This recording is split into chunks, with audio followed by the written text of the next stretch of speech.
Today we're going to take you to Tranquil, Mississippi, and we're going to pay our respects to Dr. Thomas B. Elkin and his family. And while we're here, we're going to tell you a little bit of the history of Tranquil Methodist Church. Come along with us. Let's go explore. The Tranquil community was an unincorporated community located in Monroe County, Mississippi, about 9 miles north of Aberdeen, just on the east side of U.S. Highway 45. About all that is left of the community of Tranquil is Tranquil Methodist Church. And honestly, most locals would tell you that Tranquil is located in the Wren community. I want to give you a little history of the church and tell you some names of some of its founding members, just in case you notice them as we walk around the cemetery. The definition of the word tranquil is to be free from anxiety, tension, or restlessness, and this little church and its grounds is certainly that. Tranquil Methodist Church came into being in 1847 on land that was donated by Milton Crawford and his wife Mary, Aaron Reedus and his wife Lucy, Middleton Westbrook and his wife Mary Westbrook. They bequeathed the land to the trustees of the church, who were James and Middleton Westbrook, William Westbrook, Lemon Shell, and Henry Peters.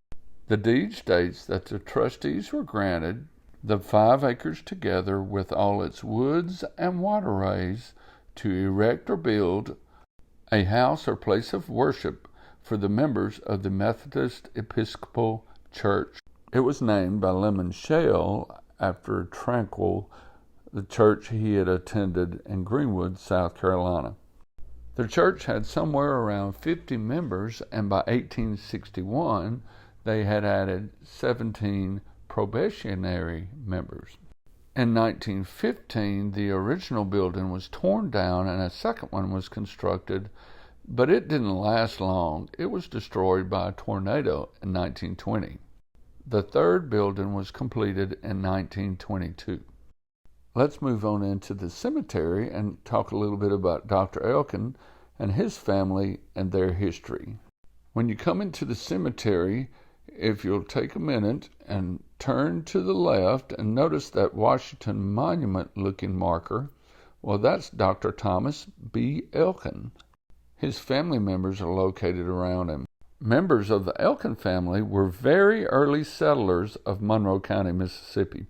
They were generally entrepreneurs or business owners. In fact, their family has the honor of being one of the first 2 store owners in Monroe County. Their family home was located just a little southeast of Wise's Gap. That's about as far east in the state of Mississippi as you can go and not be in Alabama. And if you've ever watched your local TV weatherman and he pulls up a Doppler radar from this area of the country, well, it's located in Wise's Gap. In 1827, Gallup D. Elkin's store was listed as a voting place. The store's name was Elkin and Whiteman. Thomas Elkin married Adelia, but he passed away and she married his cousin Adonijah Elkin in 1846. By now the Elkins had moved to Aberdeen. Adelia is buried somewhere here at Tranquil. Thomas and Adelia had 7 children. One of these children was Dr. Thomas B. Elkin. He was born in Monroe County in 1837. Thomas Benjamin Elkin studied medicine at the Medical College of Philadelphia and interned at Bellevue in New York. He studied Latin at Tulane in New Orleans. He practiced as a doctor in Monroe County, Mississippi. During the Civil War, he served the Confederacy as assistant surgeon in the 43rd Mississippi. The bloody 43rd Mississippi is known as the Camel Regiment. He transferred to General Stephen D. Lee's command on April 1, 1864. Dr. Thomas B. Elkin married Martha Fitzgerald, and they had 4 children. Here is the grave of their son Reuben, who died young. I kind of wonder who's buried in this empty spot. And next, of course, you see Dr. Elkin, who was born in Monroe County in 1837 and died in March of 1890. Next, you see their daughter Callie, who also died at a young age. Then we have the grave of Martha Fitzgerald Elkin, known as Mattie. She died in 1876 at the young age of 35 years old. And next we find the grave of William Elkin, another son of Dr. Thomas and Mattie Elkin. Dr. Elkin remarried a lady named Mary Matthews in 1880, and they had two daughters, one named Mary and one named Ellie, who died from an appendectomy operation.